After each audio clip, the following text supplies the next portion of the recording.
আল্লাহ রাব্বুল আলামিনের বাণী ফাইন্না মাআল উসরি ইউসরান ইন্না মাআল উসরি ইউসরা। আল্লাহ পাক বলেন, জেনে রাখো দুঃখ এবং কষ্টের সাথে রয়েছে সুযোগ আর সুবিধা, আর অসচ্ছলতার সাথে রয়েছে উদার সচ্ছলতা। জোরে কোন সুবহানাল্লাহ। কাজে ভয় পাওয়ার কারণ নাই, হতাশ হওয়ার কারণ নাই। মন আশায় বুক বেঁধে রাখো। গুনাহ করেছ, হতাশ হয়েও না। যুবকদের গুনাহ করা স্বাভাবিক। ইউনিভার্সিটির ছাত্র, কলেজের ছাত্র, প্রফেসর, শিক্ষক, অফিসার ঘুষ খেয়েছেন, জিনা করা হয়েছে, মদ খাওয়া হয়েছে, মিথ্যা কথা বলা হয়েছে। যাই কিছু করেন না কেন, ভয় পাওয়ার কারণ নাই, নিরাশ হওয়ার কোনো দরকার নাই। আল্লাহ পাক ডেকে বলেছেন, কুল ইয়া ইবাদিয়াল্লাযীনা আসরাফু আলা আনফুসিহিম লা তাকনাতু মির রাহমাতিল্লাহ। আরে আমার আল্লাহর মতো এত ভালো আর কেউ আছে? এত দরদ আর কারো আছে? আমার আল্লাহ বলেন, ও নবী আপনি শুনায় দেন, হে আল্লাহর বান্দারা, তোমরা যারা নিজেদের উপরে বাড়াবাড়ি করেছো, নিজেদের উপরে জুলুম করেছো, অত্যাচার করেছো, আমি আল্লাহর রহমত থেকে নিরাশ হয়ে যেও না। মানুষ যদি অপরাধ করে, বাপের সাথে অপরাধ করেছে, মায়ের সাথে অপরাধ করেছে, মা বাবা সন্তানের চাইতে এত বড় কল্যাণকামী তো আর কেউ নাই। কিন্তু মা বাবা কোনোদিন বলে না, আয় আমার ছেলে তোরে মাফ করে দেই, এরকম বলে নাকি? মন চায় ছেলে যদি মাপ চাইতো, খুশি হয়ে মাফ করে দিতাম। কিন্তু কেন যে আসে না, ডাকে না যে আয় মাফ করে দেই। মা বাপ আপনাকে এত ভালোবাসে, সেই মা বাপও আপনাকে বলে না যে আয় মাফ করে দেই। আমার আল্লাহ হচ্ছেন এমন আল্লাহ, আল্লাহ রাব্বুল আলামিন ডাকেন, এ বান্দা খুন করেছিস ফিরে আয়, জিনা করেছিস ফিরে আয়, হত্যা করেছিস ফিরে আয়, চুরি করেছিস ফিরে আয়, কুফরি করেছিস ফিরে আয়, সুদ খেয়েছিস, ঘুষ খেয়েছিস, মদ খেয়েছিস ফিরে আয়। এসে আমার দরবারে চোখের পানি ফেল, আমার দরবারে কাঁদাকাটি কর।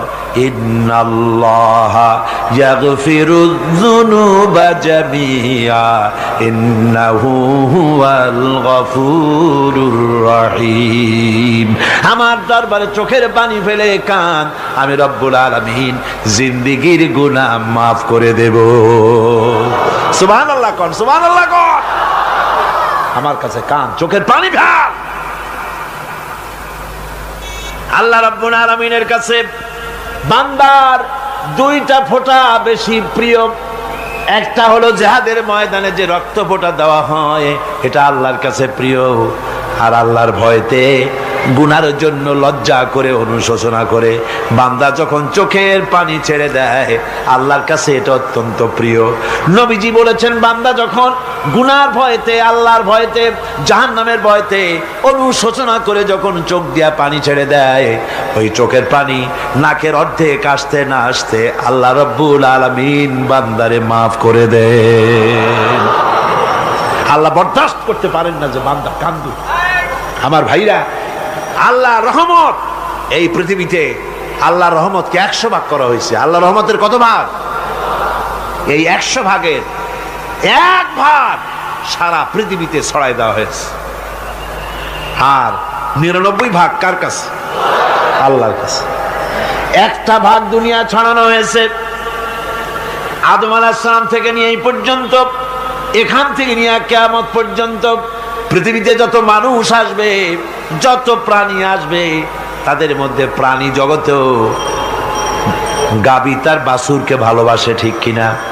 হাতি তার বাচ্চাকে ভালোবাসে, ঠিক কিনা? মুরগি তার বাচ্চাকে ভালোবাসে কিনা?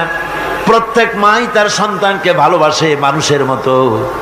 এই ভালোবাসা, স্নেহ, এই মমতা, এই করুণা, এই মহব্বত একটা ভাগ দুনিয়ায় দেওয়ার পর আপনি আর আমি যতটুকুন ভাগে পেয়েছি সেই মহব্বতে, স্ত্রীর মহব্বতে অস্থির, মায়ের মহব্বতে অস্থির, সন্তানের মহব্বতে অস্থির। এখন চিন্তা করেন, একটা ভাগ সারা পৃথিবীতে বিতরণ করার পর যেটুক পেয়েছি তাতে যদি এত মহব্বত হয়, তাহলে এর 99 ভাগ মহব্বত যে আল্লাহর কাছে জমা আছে, এই বান্দার জন্য তার কত মহব্বত, এই বান্দার জন্য কত করুণা তার, কত মহব্বত তার, কত দয়া তার। এজন্য আল্লাহ রাব্বুল আলামিন বলেছেন, নাব্বি ইবাদি আন্নি আনাল গফুরুর রহিম। ও আমার নবী, সুসংবাদ দিয়ে দাও, বান্দাদেরকে শোনায় দাও যে আমি আল্লাহ তাআলা ক্ষমাশীল আর দয়াবান। হুজুর কাঁদতেছিলেন, হযরত ওমর রাদিয়াল্লাহু তাআলা আনহু এসে দেখেন হুজুর একা কাঁদতেছে। হুজুর জিজ্ঞেস করছেন, হযরত ওমর জিজ্ঞেস করলেন, হুজুর আপনি কাঁদেন কেন একা একা? হযরত ওমর বলেন, আমি যখন প্রশ্ন করলাম নবীজি বললেন, আমার কাছে কিছু আগে জিবরাইল এসেছিলেন, জিবরাইল এসে আমাকে বললেন আল্লাহ পাক বলেছেন, হে আমার নবী, ইসলামের ভিতরে থেকে যে সমস্ত মানুষগুলো ইসলামের ভিতরে থেকে চুল আর দাড়ি পাকায় দিছে, কিয়ামতের দিন এই লোকগুলারে আমি শাস্তি দিতে আমার শরম হবে। হযরত ওমর বলেন, হুজুর উম্মতের জন্য কত বড় খোঁজ খবর এটা, আর আপনি কাঁদতেছেন। হুজুর বলেন, ওমর তুমি জানো না আমার কান্নার কারণ ভিন্ন। আমার কান্নার কারণ হলো যে আল্লাহ রাব্বুল আলামিন কিয়ামতের দিন দাড়ি চুল পাকা বান্দারে শাস্তি দিতে শরম করবেন, সেই দাড়ি চুল পাকা বান্দাগুলি আল্লাহর সাথে নাফরমানি করতে শরম করে না। আমি এই লজ্জায় কাঁদতেছি।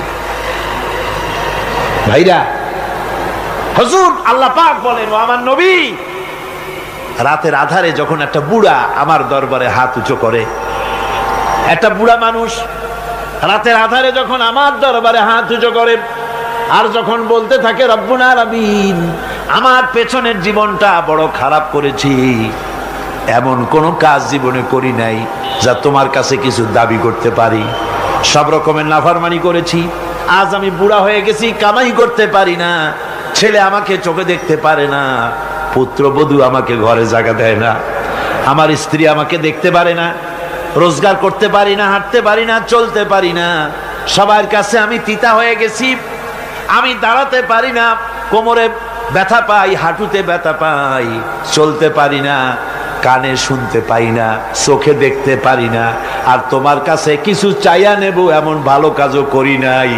এইভাবে যখন বান্দা কাঁদতে থাকে আমার দরবারে, ও আমার হাবিব আমার রহমতের দরিয়ায় জোশ মেরে যায়, আমার শরম হয় এই বুড়াটারে কেমনে খালি হাতে ফিরাইয়া দেই।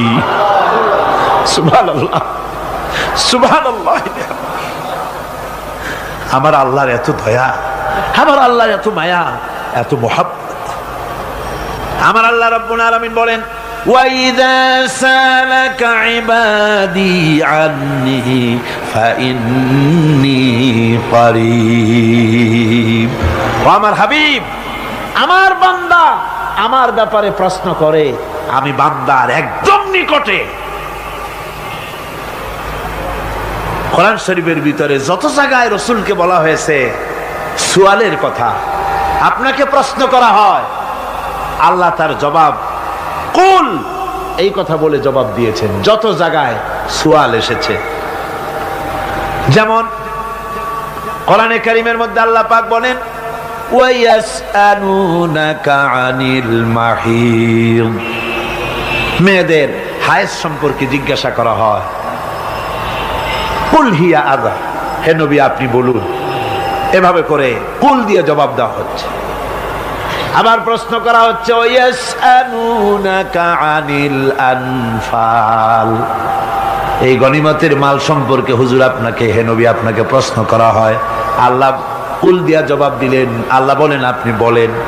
ওয়ায়াসআলুনাকা আনিল খামরি ওয়াল মাইসির, আল্লাহ পাক বলেন নবী আপনারে প্রশ্ন করা হয়, কুল ফীহিমা ইসমুন কাবীর, আল্লাহ কুল দিয়া বললেন তুমি বলো। আবার বলা হলো ওয়ায়াসআলুনাকা আনিল আহিল্লা কুল হিয়া মাওয়াকিতু লিন্নাস। ও নবী, আপনাকে প্রশ্ন করা হয় চাঁদের ক্রমবর্ধমান এবং ক্রমহ্রাস, এই যে বাড়ে আর কমে, পূর্ণিমা হয় অমাবস্যা হয়, কেন হয়? আপনি বলুন, কুল, আপনি বলেন, এটা আমি অক্ত এবং সময়, বছর আর দিন গণনা করার জন্য পৃথিবীবাসীদের জন্য বিনা পয়সায় একটা ক্যালেন্ডার বানাইয়া আকাশে ঝুলাই রেখেছি। এভাবে যত জায়গায় এসেছে আপনাকে প্রশ্ন করা হয়, তত জায়গায় আল্লাহ জবাব দিয়েছেন কুল, আপনি বলেন।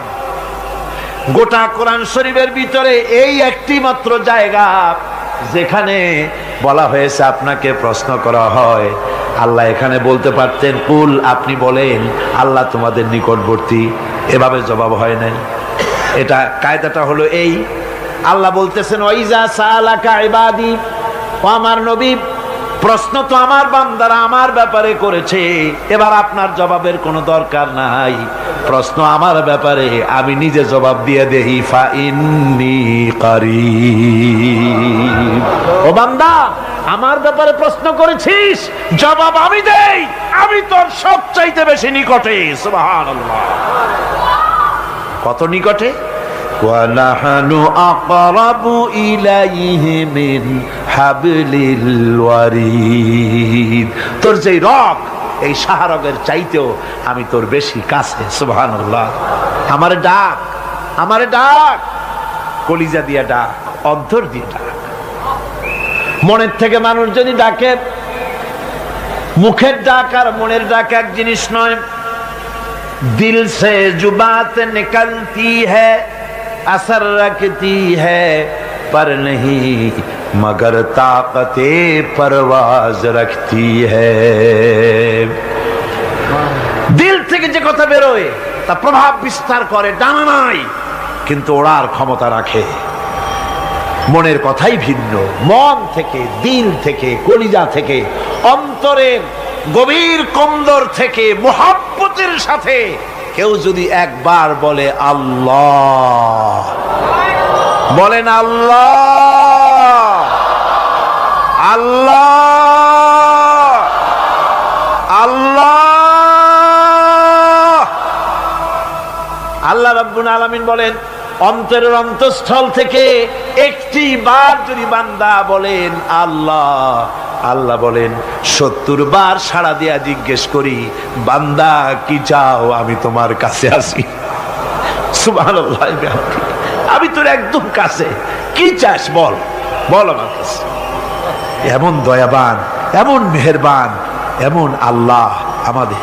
সে আল্লাহ রাব্বুল আলামিন তিনি বলছেন, وقال ربكم ادعوني استجب لكم। তোমাদের রব বলেছেন আমারে ডাকো, আমি আল্লাহ ডাকের সাড়া দিয়া দেব। সুবহানাল্লাহ।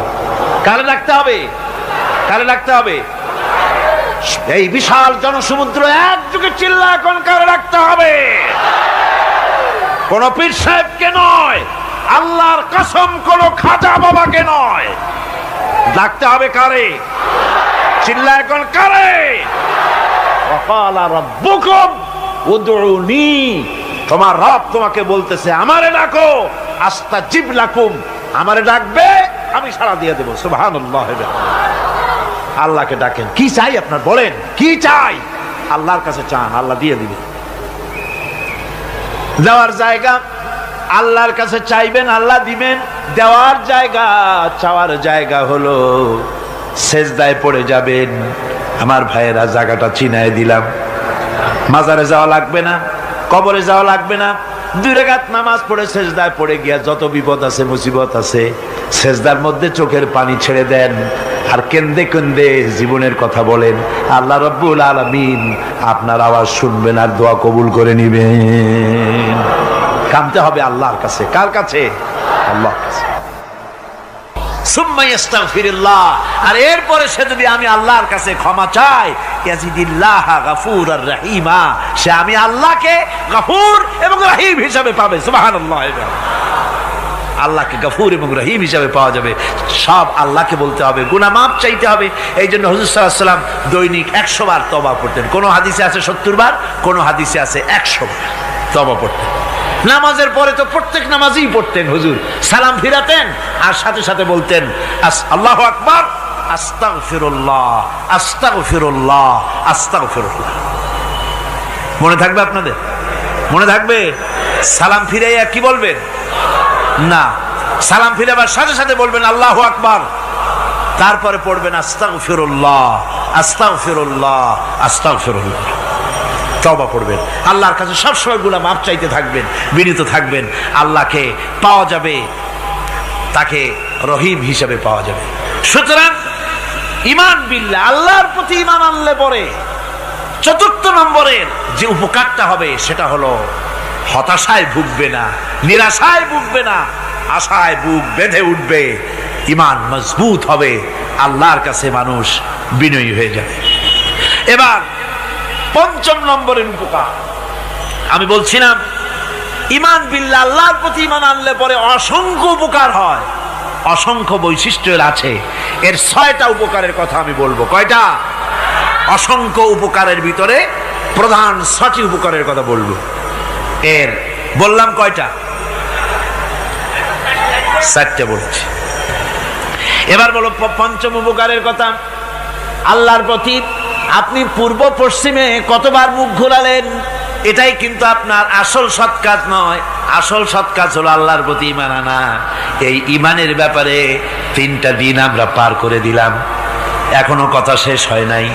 আল্লাহর প্রতি ঈমান আনলে পরে যে উপকারটা হবে পঞ্চম নম্বরে, সেটা হলো কঠোর এবং কঠিন বিপদের ভিতরে বান্দার ভিতরে অবিচলতা এবং ধৈর্যের সৃষ্টি হয়ে যাবে। আলহামদুলিল্লাহ। কঠিন বিপদ মুসিবত আসলে পরে সে অবিচল থাকবে। সারা দুনিয়ার বিপদ আপদ, শত্রুতা, দুঃখ, কষ্ট, মুসিবত, জুলুম, নির্যাতন সবকিছু পাহাড়ের মতো উঁচু হয়ে তাকে ঘিরে ফেলবে, কিন্তু তাকে এক চুলও নাড়াতে পারবে না। আলহামদুলিল্লাহ। সারা পৃথিবী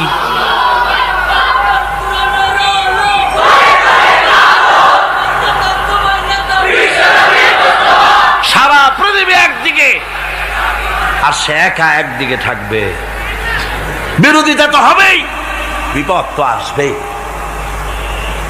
কবি বলতেছেন, সাথে জাকা রহা হ্যায় अज़ल से ता इमरोज, सतेजा का रहा है अज़ल से ता इमरोज, चरागे मुस्तफावी से शरारे बुलहबीस। সে আবহমান কাল থেকে শুরু করে মুস্তাফা সাল্লাল্লাহু আলাইহি ওয়াসাল্লামের দীপ শিখার সাথে আবু জাহেল, আবু লাহাবের অগ্নিস্ফুলিঙ্গের টক্কর লেগেই আছে। রাসূলুল্লাহ আল্লাহর দেওয়া এই বিধান, এই দ্বীনের বাতিটা টিম টিম করে জ্বলেছে। আর গোরকি, টর্নেডো, হাজার হাজার মাইল বেগে হেরিকেন এসেছে, গোরকি এসেছে, টর্নেডো এসেছে, টাইফুন এসেছে, কিন্তু এই আলো নিবাইতে পারে নাই। সুবহানাল্লাহ। এই আলো নিবাতে পারে নাই। এই শত্রুতা চিরকালের, নিবাতে পারবে না। কারণ হচ্ছে আল্লাহ রাব্বুল আলামিন বলেছেন, ইউরিদুনা লিইউতফিউ নূরাল্লাহি বিআফওয়াহিহিম ওয়াল্লাহু মুতিম্মু নূরিহি ওয়ালাউ কারিহাল কাফিরুন। ওরা চায় মুখের ফু দিয়ে আমার আলোকে নিভিয়ে দেবে, কিন্তু আমি আমার আলোকে পূর্ণতা দান করব। তাতে কাফের বেঈমানদের কলজায় যত জ্বালা যন্ত্রণা হোক, আমার দ্বীন কেউ মিটাই দিতে পারবে না। সুবহানাল্লাহ। সুতরাং বিপদে অবিচলতা আসবে, সে অটল হবে, মজবুত হবে। কোরআনে কারীম বলতেছে, ওয়া কাযালিকা জাআলনা লিকুল্লি নাবিয়্যিন আদুওয়াম মিনাল মুজরিমিন। এই পৃথিবীতে এমনি করে আমি সকল নবীদের শত্রু বানিয়েছি, সব পাপিষ্ঠ অপরাধীদেরকে। নবীদের সাথে বিরোধিতা করেছে কারা? পাপিষ্ঠরা, অপরাধীরা। আজও খুঁজে দেখেন আজও ইসলামী আন্দোলনের বিরোধিতা যারা করে সবগুলি কি পাপিষ্ঠ। সত্য কিনা কর? ইসলামী আন্দোলনের বিরোধিতা যারা করে হিসাব করে, চোখ দিয়ে তাকায় দেখেন, খুঁজে দেখেন তাদের নামগুলি। মদখোর, জিনাকার, বদমাশ, চোর, হাইজাকার, বেনামাজি, লুটেরা, মিথ্যাবাদী, সবচাইতে সমাজের নিকৃষ্ট লোকগুলি ইসলামের বিরুদ্ধে করে।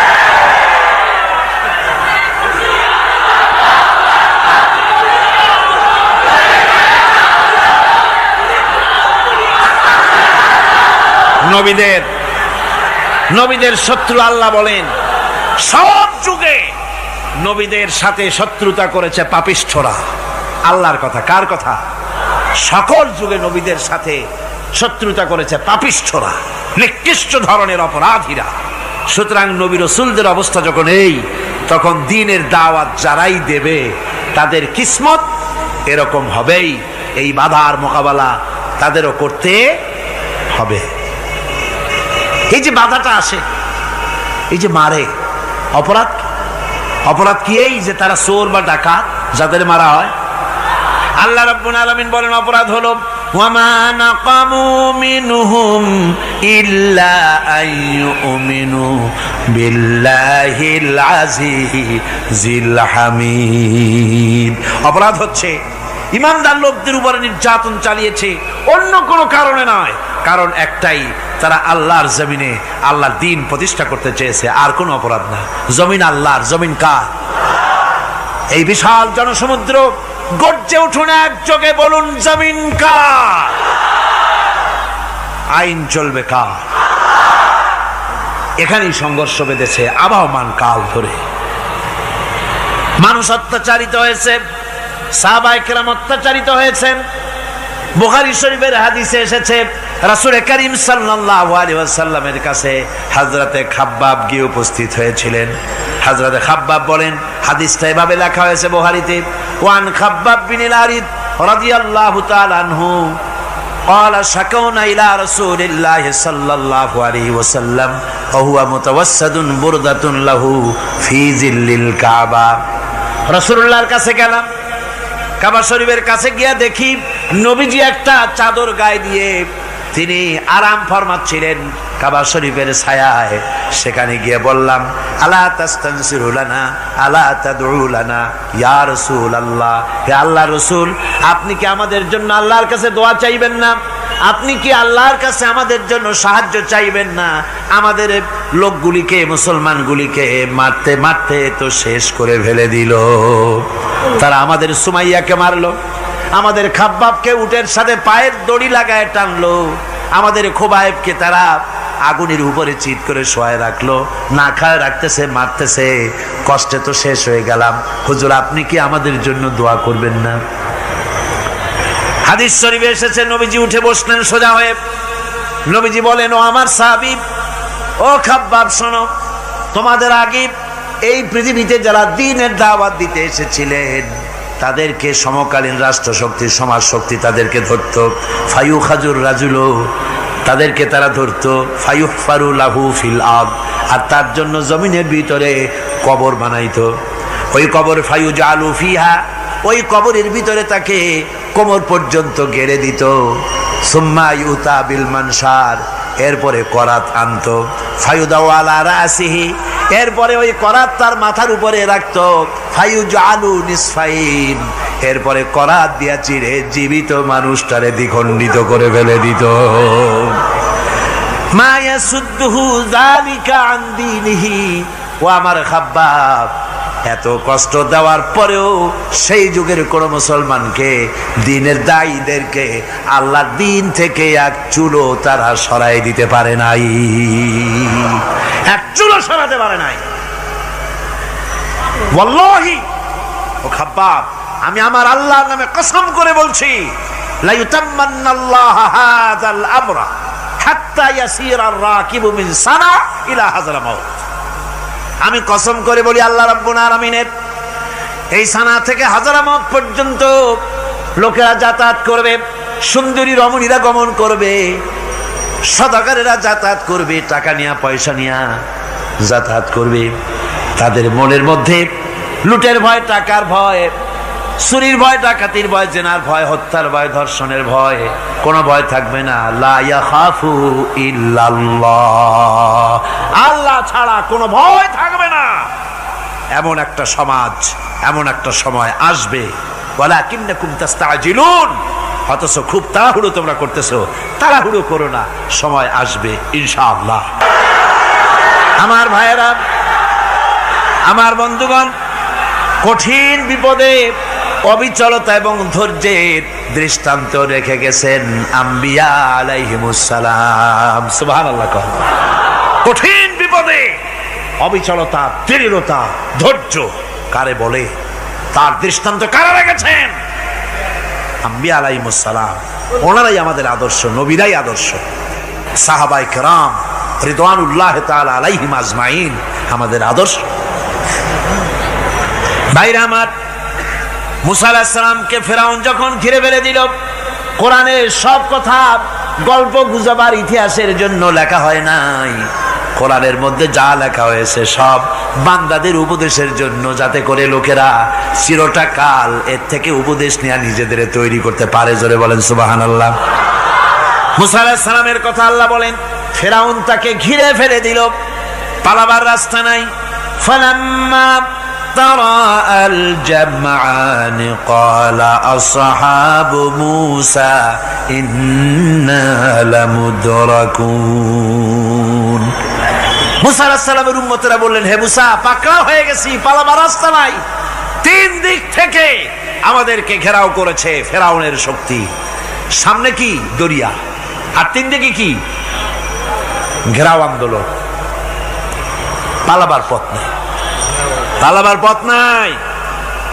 সারাশি আক্রমণ, ঘেরাও আন্দোলন। এই যে ঘেরাও টেরাও তো আজকে নতুন নাই, ঘেরাও আসছে অনেক আগের থেকে। আসলে কথা বুঝতে পেরেছেন? মাইক না থাকলে আমি কি করবো কোন? আজকে এরকম হচ্ছে কেন? আগামীকাল ঠিক হবে ইনশাআল্লাহ, রাগ করেন না। গান হচ্ছে, বসেন বসেন। শয়তান ঢুকছে মাইকের মধ্যে। অনেক সময় হয় কি, মাইকের হাই পাওয়ারের যে মেশিন আছে, এর ভিতরে ইথার থেকে রেডিওর ওই গানগুলি ওর মধ্যে ঢুকে পড়ে। কথা বুঝতে পেরেছেন? এই জন্য শয়তান তো আর বসে থাকে না, ওরও তো কিছু করার আছে। ধৈর্য ধরেন, ধৈর্য ধরেন। কালকে অপারেটরদেরকে মাওলানা শামসুদ্দিন সাহেবের কাছে অনুরোধ করব, অপারেটর একটু ভালো করে হেদায়েত করে দেবেন মাইকে। আজকে আমার নিজেরও কষ্ট হচ্ছে, আমিও বুঝতে পারছি না যে আমার কথাগুলি কি আওয়াজে বেরোচ্ছে, যার জন্য আমাকে বেশি চিল্লাইতে হচ্ছে।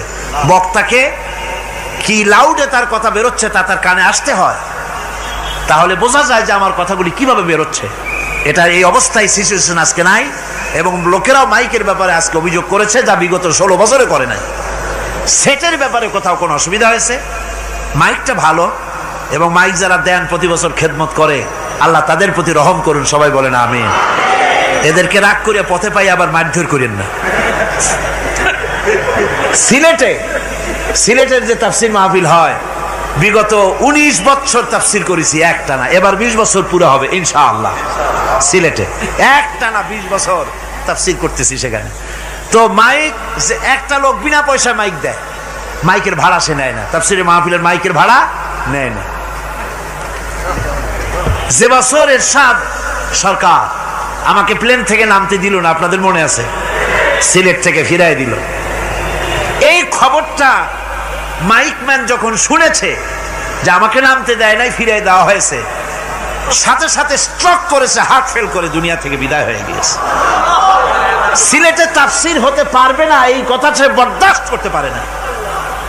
আমি কেঁদেছি আর দোয়া করেছি, আল্লাহ, কোরআনের মহব্বতে লোকটার এই অবস্থা হলো, তোমার জান্নাত তুমি দয়া করে তাকে দান করে দিও। কাজে কোনো ব্যবসায়ী চায় না যে তার ব্যবসাটা খারাপ হোক, লোকেরা মন্দ বলুক। এ মাইকের ব্যাপারে আপনারা আজকে রাগারাগ করেন না, যা হয়েছে কালকে ভালো হবে ইনশাআল্লাহ। সবাই বলেন ইনশাআল্লাহ। এখন চলেন আমরা ফেরাউনের অবস্থা দেখি গিয়া কি করতেছে ফেরাউন। মুসা আলাইহিস সালামকে ঘেরাও করে ফেলেছে, পালাবার উপায় নাই। একদিকে দরিয়া, তিন দিকে ফেরাউনের শক্তি। এই যে ঘেরাও টেরাও মানে নতুন তো না, ধর্মঘট নতুন না, পুরানা জিনিস। এই পৃথিবীতে সর্বপ্রথম ধর্মঘট কিসের উপরে হয়েছে জানেন? এই পৃথিবীর প্রথম ধর্মঘট হয়েছে পেঁয়াজ রসুন আর ডাইলের উপরে, মুসা আলাইহিস সালামের জামানায়। লান নাসবিরা আলা তুআমিন ওয়াহিদ, আমরা এক রকমের খাদ্য আর খাবো না, আমাদের পেঁয়াজ দেওয়া লাগবে, ডাল দেওয়া লাগবে, রসুন দেওয়া লাগবে। সর্বপ্রথম ধর্মঘট হয় মুসা আলাইহিস সালামের জামানায়, সেখান থেকে শুরু হয়েছে। কিন্তু মশাল মিছিল যে আসলো কই থেকে, এইটা আমি খুঁজে পাইনি। পরে প্রত্যেকটা জিনিসের তো ইতিহাস আছে, আমি খুঁজতে খুঁজতে পেলাম। আমি জানি না এর ইতিহাস মূলে কোথায়, কিন্তু আমি যদ্দূর খুঁজে পাইছি সেটা হলো মশাল মিছিলের আবিষ্কার হয়েছে লঙ্কায় রাবণের সময়। হনুমানের লেজে আগুন দিয়া তারপরে লঙ্কা কাণ্ড ঘষালো, নামই আছে লঙ্কা কাণ্ড। হনুমানেরা লেজে আগুন দিয়ে রাবণ যে লঙ্কায় মশাল মিছিল করেছিল হনুমানদের দিয়া, ওই হনুমানের ওই সিস্টেমটা এখনো আমাদের দেশে চালু আছে। এইটা আসলে কোন ভদ্র লোকের এই মিছিল হওয়া উচিত না। আগুন নিয়ে কিসের মিছিল? আগুন হলো জাহান্নামের প্রতীক। আগুন কিসের প্রতীক? জাহান্নামের প্রতীক। যদিও আমাদের উপকারে লাগে, কাজে লাগে। সুতরাং আমরা যা করব প্রত্যেকটা জিনিসের পেছনে সুন্নতে নববীর কোনো না কিছু থাকতে হবে। কথা বুঝতে পেরেছেন? তিন দিক থেকে ঘেরাও হয়ে গেছে, পালাবার কোনো রাস্তা নেই। হযরতে মুসা আলাইহিস সালামের কাছে উম্মতেরা বললেন, পালাবার তো কোনো পথ নাই, এখন উপায়টা কি? আমাদের তো আর উপায় নাই। মুসা আলাইহিস সালাম দেখেন বিপদে পড়ে গেছেন, কিন্তু ধৈর্য হারান নাই, ভয় পান নাই। ভয় পাইছিলেন? ভয় পেয়েছেন? প্রশ্নই ওঠে না। মুসা আলাইহিস সালাম আল্লাহ পাক যাদেরকে বলেছেন উলুল আযম রাসূল, যাদের বলেছেন তার মধ্যে হযরত মুসা একজন উলুল আযম পয়গম্বর। চারটিখানি কথা না, আল্লাহ কথা বলছেন তার সাথে, কালিমুল্লাহ তিনি। সুবহানাল্লাহ। কর মুসা আলাইহিস সালাম শোনালেন, কাল্লা ইন্না মাইয়া রাব্বি সায়াহদিন। কখনো নয়, আমার উম্মতেরা ভয় পেও না, আমার রব অবশ্যই আমাকে পথ দেখাবেন। সুবহানাল্লাহ। তিন দিক থেকে শত্রু, একদিকে দরিয়া, পালাবার কোন রাস্তা নাই। সেখানে দৃঢ়তার সাথে তিনি বলছেন, অবশ্যই আমার আল্লাহ আমারে পথ দেখাবে। সুবহানাল্লাহ। নবীরা এই দৃঢ়তা দেখিয়েছেন, অবিচলতা দেখাইছেন। আল্লাহ পাক মুসা আলাইহিস সালাম যখন এই দৃঢ়তা দেখালেন, এই অবিচলতা দেখালেন, সঙ্গে সঙ্গে জিবরাইল এসে হাজির হয়ে গেলেন। আল্লাহ পাক বলেন, ফাআওহাইনা ইলা মূসা আন আদরিব বিআসাকাল বাহরা ফানফালাকা ফাকানা কুল্লু ফিরকিন কাত্তাউদিল আযীম। মূসা আলাইহিস সালামকে আমি ওহী নাযিল করলাম, তাকে বললাম হাতে যে লাঠি আছে এই লাঠি দিয়ে আঘাত করো দরিয়ার উপরে। দরিয়ার উপরে আঘাত করলেন, একটা রাস্তা হয় নাই, 12টা রাস্তা তৈরি হয়ে গেল। আর দেওয়ালগুলা পাহাড়ের মতো উঁচা হয়ে গেল। দরিয়ার ভিতরে পাহাড়ের মতো উঁচা মজবুত 12টা রাস্তা। এবার মুসা আলাইহিস সালাম তার দলবল নিয়ে চললেন। আল্লাহ রাব্বুল আলামিন বলেন, ওয়া আনজাইনা মূসা ওয়া মান মাআহু আজমাইন। মুসা এবং তার সাথী সঙ্গীদেরকে আমি পার করে দিলাম। মুসা আলাইহিস সালাম এবং তার সাথী সঙ্গী নিয়ে যখন দরিয়ার মাঝখানে আসছে, ফেরাউন তার দলবল নিয়ে এসে গেছে। আসে দেখে নদীর মধ্যে রাস্তা। বাবা, খুব তো কায়দা। ও মনে করছে ওর বাজানের তৈরি করা ডিস্ট্রিক্ট বোর্ডের রাস্তা। ওর লোকজন নিয়ে নেমে গেছে দরিয়ার ভিতরে, ও আসছে মাঝখানে, মুসা আলাইহিস সালাম চলে গেছেন ওপার, দরিয়া পার। মাঝখানে যখন এসে গেল, আল্লাহ রাব্বুল আলামিন পানিকে অর্ডার করলেন কুন। আল্লাহর তো বটন টেপা লাগে না, মুখ দিয়া কোনো হুকুম করা লাগে না, শুধু বলেন কুন। যে ব্যাপারে কুন বলেন ফায়াকুন, সাথে সাথে হয়ে যায়। আল্লাহ বললেন কুন, আর অমনি রাস্তা বন্ধ হয়ে গেল। এবার তুফান শুরু হয়েছে নদীতে, ঢেউয়ের উপরে ঢেউ, মৌজুন কাল জিবাল, পাহাড়ের মতো উঁচু হয়ে হয়ে ঢেউ আসতেছে। দলবল ঘোড়া আর অস্ত্রপাতি যা ছিল সব মরিয়া শেষ। এবার ফেরাউন একা উপরে ওঠে আর নিচে নামে, পানি খেতে খেতে পেটের কাম সারা, জনমের খাওয়া খাইছে পানি। এখন জান যায়, বাঁচবার আর উপায় না, বাঁচবার আর উপায় নাই। ফেরাউন তার নিজের জীবন সম্পর্কে হতাশ হয়ে গেল। এবার ফেরাউন বলতেছে, আমানতু আন্নাহু লা ইলাহা ইল্লাল্লাযী আমানাত বিহি বানু ইসরাঈল। আমি ঈমান আনলাম, আমি ঈমান আনলাম আল্লাহ ছাড়া কোনো ইলাহা নাই। ওই আল্লাহর উপর ঈমান আনলাম যে আল্লাহর উপর ঈমান এনেছে বনি ইসরাঈলেরা। আল্লাহ যাতে ঠিক পায় যে কোন আল্লাহর উপর ঈমান আনছে। বনি ইসরাঈলের আল্লাহর উপর ঈমান আনলাম। আল্লাহ এই তো মুসলমান হয়ে গেছি, এরপরও আমারে সুবাও কেন? আল্লাহ রাব্বুল আলামিন জবাবে বলেন, আল আন, এখন ওয়াকাদ আসাইতা ক্বাবলু ওয়া কুনতা মিনাল মুফসিদিন। এখন ঈমান আনার কথা বলছো, অথচ যুগের পর যুগ, বছরের পর বছর ধরে আমার মানুষের উপরে মন গড়া আইন চালায়েছ, আমার পয়গম্বরের সাথে বেয়াদবি করেছ। আজ তোমাকে আমি ছাড়ছি না, তোমাকে আজকে ছেড়ে দেব না, আমি তোমাকে মারব। আর সমস্ত প্রাণীগুলিকে, স্থলচর প্রাণীগুলিকে আল্লাহ পাক অর্ডার দিয়া দিলেন, এই ফেরাউনের লাশকে ডুবাবি না, পচাবি না, খাবি না। আলিয়াউমা নুনাজ্জিকা বিবাদানিক, আমি তোমার শরীরে বাঁচায় দেব। পোকে খাবে না, পানিতে পচবে না, মাছে খাবে না, কুমিরে খাবে না, দুনিয়ার কোনো পশুতে খাবে না। আমি তোরে শুটকি বানাইয়া রাখবো, যাতে করে দুনিয়ার সমস্ত ফেরাউন যত যুগে যুগে আসে তোরে দেখে যেন হেদায়েত নিতে পারে। ফেরাউনকে আল্লাহ শুটকি বানায় রাখছে। আমি ফেরাউনদের লাশ দেখেছি ব্রিটিশ মিউজিয়ামে। ফেরাউন তো একটা না, অনেকগুলা। আসলদারে অবশ্য দেখিনি। ব্রিটিশ মিউজিয়ামে ওই ফেরাউনগুলার লাশ যখন অসুবিধা হয়, মমিগুলি, তখন ইংল্যান্ডে নিয়ে যায় চিকিৎসা করাবার জন্য। চোখ টোক আছে গর্তের ভিতরে, তারপরে চামড়া টামড়া হাড়ের সাথে মিশানো, ওইভাবে চেহারা দেখলে মনে হয় যে সত্যি ফেরাউনিগুলা।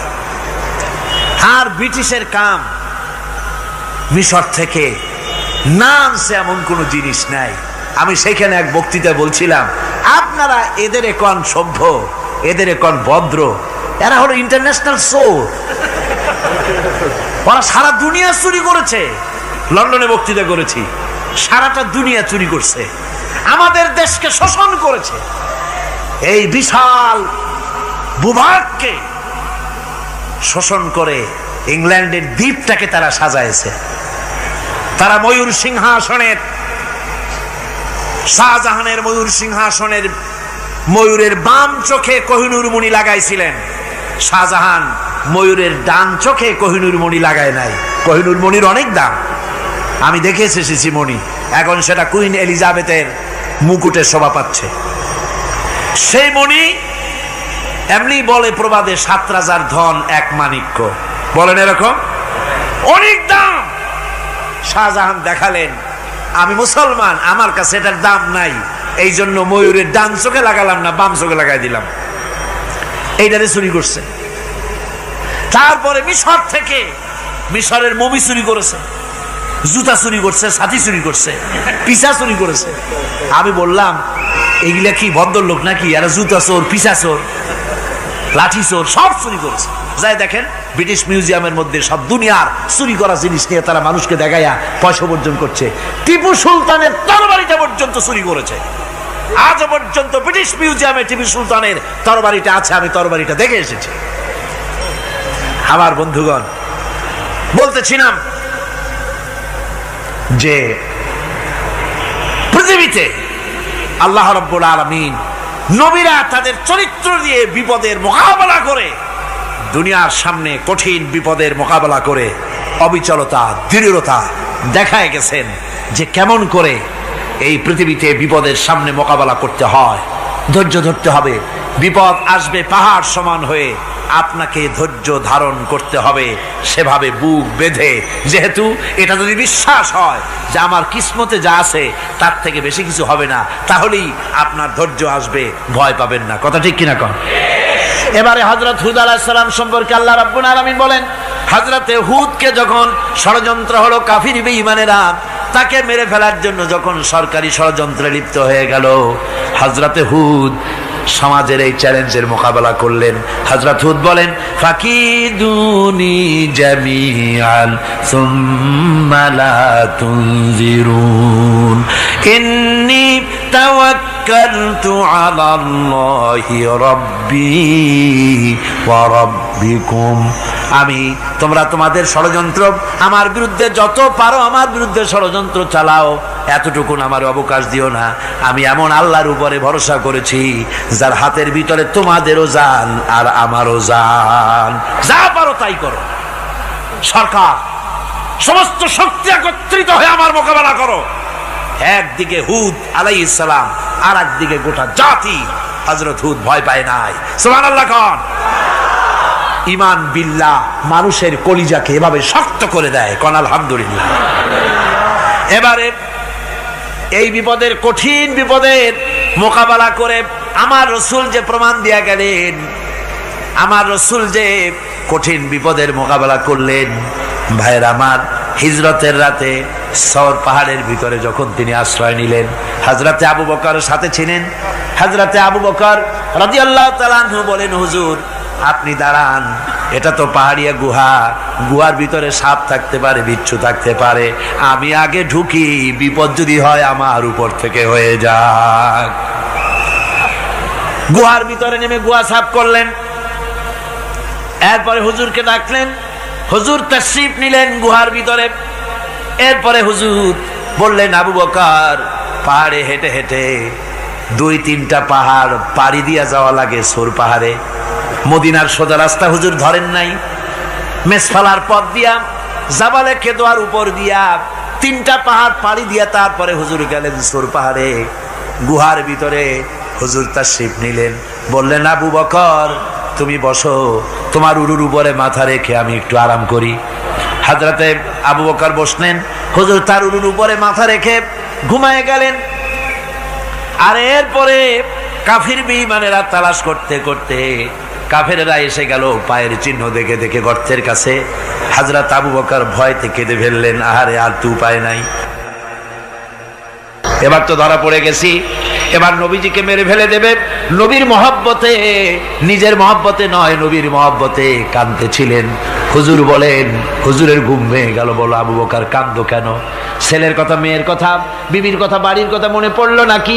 হযরত আবু বকর বলেন, ইয়া রাসূলুল্লাহ, আল্লাহর কসম করে বলি, যেদিন ঈমান এনেছি এই কলিজার ভিতরে মা বাপ, স্ত্রী, পুত্র, পরিজন, এমনকি আমার নিজের জীবনের চাইতে আপনারে বেশি ভালোবাসি। তা কাঁদো কেন? কাঁদো কেন? হযরত আবু বকর বলেন, হুজুর ধরা পড়ে গেছি, কাফেররা এসে গেছে গর্তের কাছে, তাকালি আমাদের দেখতে পাবে, আমরা তো মাইনরিটি, ওরা তো মেজরিটি, আমরা তো ধরি মারি ফেলাই দেবে, আপনাকে মেরে ফেলে দেবে, এই জন্য কাঁদি। আল্লাহ রাব্বুল আলামিন, হুজুর তখন কি দৃঢ়তা, কি অবিচলতা, কি ধৈর্যের পাহাড় সম মনোবৃত্তি তখন দেখালেন। আল্লাহ কোরআন শরীফে চিরকাল যাতে মানুষেরা হেদায়েত নিতে পারে সেজন্য হুজুরের কথা উঠায় দিলেন কোরআনে। আল্লাহ পাক বলেন, ইযহুমা ফিল গার ইয ইয়াকুলু লিসাহিবিহি লা তাহজান ইন্নাল্লাহা মা'ানা। ও বন্ধু, ভয় পেও না, আল্লাহ আমাদের সাথে আছেন। সুবহানাল্লাহ। আল্লাহ আমাদের সাথে আছেন। আমরা মাইনরিটি নই, আমরাই মেজরিটি। আল্লাহ আছে আমার সাথে, ভয় পাওয়ার কোনো কারণ নাই। সুবহানাল্লাহ। আল্লাহ পাক বলেন, فأنزل الله سكينته عليه وأيده بجنود لم تروها। আমি এদের অন্তরের ভিতরে আমি শান্তি নাজিল করে দিলাম, প্রশান্তি দিয়া দিলাম, আর আমি সাহায্য করলাম, আর এমন সব সৈন্য পাঠায় দিলাম যে সৈন্যগুলি তোমরা দেখতে পাও নাই। সুবহানাল্লাহ ওয়া বিহামদিহি। ভাইরা আমার, রাসূল করিম সাল্লাল্লাহু আলাইহি সাল্লাম এই বিপদের মাঝে, চরম বিপদের মাঝে অবিচলতা, দৃঢ়তা, কঠিন আত্মনির্ভরতা দেখিয়েছেন। এগুলি হলো ঈমানের পঞ্চম নম্বরের উপকারিতা। আল্লাহর প্রতি ঈমান আনলে এভাবে পাহাড় সম ঈমান মজবুত হয়ে যায়। জেলের পরোয়া করি না, ফাঁসির পরোয়া করি না, শহীদ হওয়ার পরোয়া করি না, মেরে ফেলে দেবে, উড়ায় দেবে, হত্যা করবে, পরোয়া করি না। পরোয়া করি কেবলমাত্র কাকে? জোরে বলেন কারে? এইরকম মুসলমান হাজার হাজার লাখ লাখ দরকার নাই, 313 জন যথেষ্ট। কয়জন যথেষ্ট? 313 জন যথেষ্ট। বদরে যারা জান দিয়ে মাল দিয়ে দ্বীনকে প্রতিষ্ঠিত করেছিলেন, এরকম 313 জনই যথেষ্ট ছিল। এই দৃঢ়তা, এই অবিচলতা, এই ঈমান, এই ধৈর্য শিক্ষা দেয়, এই উপকার করে ঈমান বিল্লাহ। আল্লাহর প্রতি ঈমান আনলে এভাবে পাহাড়ের মতো শক্ত হয়ে যায় কলিজা। কোন আলহামদুলিল্লাহ। আমার বন্ধুগণ, এবার আমি বলবো সর্বশেষ উপকারের কথাটা বলি, মোনাজাত ছেড়ে দেব। কয়টার কথা বলছিলাম? উপকার 6টা উপকারের কথা বলেছি। অনেকগুলি বৈশিষ্ট্য, অনেকগুলি উপকারের মধ্যে আল্লাহর প্রতি ঈমানের 6টা উপকারের কথা 5টা বলা হয়ে গেছে। এবার 6ষ্ঠ নম্বর এবং শেষ নম্বর, এটা হচ্ছে আল্লাহর প্রতি ঈমান আনলে পরে তার দ্বারা সবচাইতে বেশি ফায়দা পায় সমাজ এবং রাষ্ট্র। কোন আলহামদুলিল্লাহ, কোন আলহামদুলিল্লাহ। আল্লাহর প্রতি ঈমানের দ্বারা নৈতিক সংশোধন হয় এবং রাষ্ট্র আর সমাজ সবচাইতে বেশি উপকৃত হয়। কারণ হলো ঈমানদার ব্যক্তি আল্লাহর প্রতি যে ঈমান এনেছে, তার মনের মধ্যে ধারণা এটা হয়, আমার কোনো কাজ তো গোপন থাকে না। ইন্নাল্লাহা লা ইয়াখফা আলাইহি শাইউন ফিল আরদি ওয়ালা ফিস সামা। আল্লাহর কাছে গোপন বলতে কিছু নাই, আকাশেও নাই, জমিনেও নাই, কোনো কিছু গোপন নাই। সুতরাং আমি যা করি সব আল্লাহ দেখেন এবং শোনেন। এমনকি মানুষ যে কল্পনা করে, সে কল্পনাও আল্লাহ টের পায় না, নাকি? টের পায় কিনা? ওয়াইন তুবদু মিন আনফুসিকুম আও তুখফুহু ইউহাসিবুকুম বিহিল্লাহ। মনের ভিতরে যে কল্পনা করো, আল্লাহ পাক বলেন এই কল্পনারও হিসাব আমি রব্বুল আলামিন তোমার কাছ থেকে নেব। ফায়ুআযযিবু মান ইয়াশাউ, যারে খুশি শাস্তি দেব, আর যারে খুশি আমি মাফ করে দেব। জোরে বলেন সুবহানাল্লাহ। ফায়াগফিরু লিমান ইয়াশা ওয়া ইউআযযিবু মান ইয়াশা, যারে খুশি মাফ করব, যারে খুশি শাস্তি দেব, কল্পনারও হিসাব নেব। এই কথা মুমিনের যদি জানা থাকে, তাহলে আর তার কোনো চিন্তা থাকে না, তার নৈতিক চরিত্র ভালো হয়ে যায়। কোন সুবহানাল্লাহ। আমার বন্ধুগণ, ঈমানদার লোক, আল্লাহর প্রতি ঈমান আসলে পরে সমাজ উপকৃত হয়, রাষ্ট্র উপকৃত হয়ে যায়। যেহেতু বান্দা জানে আমি দায়িত্বহীন কোনো কথা বলতে পারবো না, দায়িত্বহীন কোনো কাজ করতে পারবো না। আল্লাহ পাক বলেছেন, মা ইয়ালফিযু মিন কাউলিন ইল্লা লাদাইহি রাকীবুন আতীদ। বান্দা এমন কোনো কথা বলে না যে কথা আমার ফেরেশতারা রেকর্ড করে না রাখে। কাজী মুমিন ব্যক্তি আল্লাহর ভয়তে দায়িত্বহীন কথা বলবে না। নির্বাচন আসতে পরে রাস্তা সোনা দিয়ে বান্দায় দেব, এই করব সেই করব, না খাইয়া কেউ মরবেন না। আসে না নির্বাচনের সময় সারাগালি বদনারা মঞ্চে দাঁড়িয়ে কত বড় বক্তৃতা করে, ভাইয়ের আমার, বোনের আমার, এবার আমার বোতল মার্কা বাক্স, আপনারা আমাকে ভোট দিয়ে দেশ এবং জাতির আরেকবার 12:30 বাজাইবার সুযোগ দিন। এবার ক্ষমতায় গেলে কেউ না খাইয়া মরবেন না, কিন্তু কি খাইয়া মরবে তাও বলে না। এর মারফতি অর্থ হচ্ছে এই, ওরা যদি ক্ষমতায় যেতে পারে তাহলে বিষ খাইয়া হোক, গুলি খাইয়া হোক, কিছু না কিছু খেয়ে মরতে হবে। একেবারে খালি পেটে মরলে গ্যাস্ট্রিক হওয়ার সম্ভাবনা আছে। ঈমান বিল্লাহ যদি না থাকে, আল্লাহর ভয় যদি না থাকে, তাহলে দায়িত্বহীন কথা বলে। আর আল্লাহর ভয় যদি থাকে, তাহলে নৈতিকতার সংশোধন হয়ে যায়, দায়িত্বপূর্ণ কথা বলে, মানুষকে ফাঁকি দেয় না। আমার বন্ধুগণ, আল্লাহ রাব্বুল আলামিন তার বান্দা যারা আল্লাহকে ভয় করে, সে ভয় করা বান্দাগুলির মনের মধ্যে এই চিন্তা এসে যায়, আমি যেখানে থাকি না কেন আল্লাহ আমাকে দেখতেছেন, শুনতেছেন। রাতে হোক দিনে হোক, যেখানে আছি আল্লাহ আমারে দেখতেছেন। আল্লাহ পাক বলতেছেন, ওয়া হুয়া মাআহুম ইজ ইউবাইতুনা মা লা ইয়ারদা মিনাল কওলি ওয়া কানা আল্লাহু বিমা ইয়ামালুনা মুহীতা। আল্লাহ পাক বলেন, আমি তো আমার বান্দার নিকটে তখনও থাকি যখন সে গোপনে গোপনে রাতের বেলায় আমার মর্জির খেলাফ পরামর্শ করে। আমার মর্জির খেলাফ পরামর্শ করতেছে রাত্রে, আমি তো তখনও কাছে থাকি, ওটা আমি শুনি। ঈমান যদি আসে, তাহলে এই সব কাজ থেকে সে বিরত থাকে। সে যদি কম হয় সেখানেও আল্লাহ, বেশিও যদি হয় সেখানেও আল্লাহ। এমন কোন জায়গা আছে নাকি চিটাগংয়ে যেখানে আপনি একটা আকাম করবেন আর আল্লাহ টের পাবে না? কোন আছে নাকি? আচ্ছা, চট্টগ্রামে না থাকুক, বাংলাদেশের কোন জায়গা আছে নাকি? পার্বত্য চট্টগ্রামে যত পাহাড় আছে, উঁচু নিচে জায়গা আছে, ওই জায়গায় বোধহয় আছে নাকি? সারা পৃথিবীতে আছে কোথাও? আল্লাহকে ফাঁকি দেওয়ার জায়গা কোথাও? সব স্পষ্ট। আল্লাহ কি ঘুমায় নাকি? ঘুমায়? তার কাছে দিনও যায়, রাতও তাই। সমানে তিনি দেখতে পান, শুনতে পান, সবকিছু দেখতে পান, সবকিছু শুনতে পান। তাকে ফাঁকি দেওয়ার কোনো উপায় নেই। এই জন্য ৬ষ্ঠ নম্বরের উপকার যেটা হয়, সেটা হলো সমাজ উপকৃত হয় ওই মানুষ দিয়ে যার মধ্যে ঈমান আছে।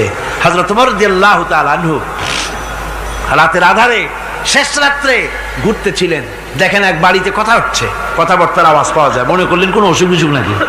ঘরে গিয়ে কান পাচ্ছেন দেওয়ালের সাথে, শুনতে পাচ্ছেন ভিতরে বুড়ি মা তার মেয়েকে বলছে, এই মেয়ে ওঠ, উটের দুধ দোয়াই নিয়ে আসছি, এর মধ্যে পানি মিশা, তারপর সকালে বাজারে নিয়ে যা। মেয়ে বলছে, মা এই কামটা আমি পারবো না। কেন পারবি না? হযরত ওমর ফরমান জারি করেছেন, দুধে পানি মিশাতে নিষেধ করেছে, কাজে এই কাজটা আমি পারবো না। আরে বেটি, আমিরুল মুমিনিন দেখ এখন কোথায় যাই, ঘুমায় আছে, সে কি দেখতেছে নাকি যে পানি মিশাই না কি মিশাই? মেয়ে বলতেছে, মা আমিরুল মুমিনিনকে ফাঁকি দেওয়া যেতে পারে, তার পুলিশ বাহিনীকে ফাঁকি দেওয়া যেতে পারে, কিন্তু আল্লাহ রাব্বুল আলামিনের চোখকে ফাঁকি দেওয়া যাবে না।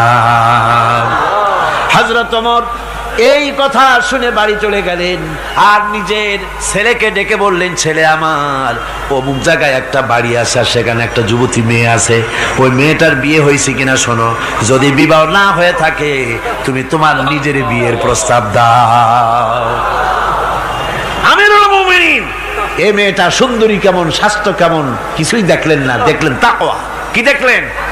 আল্লাহর ভয়।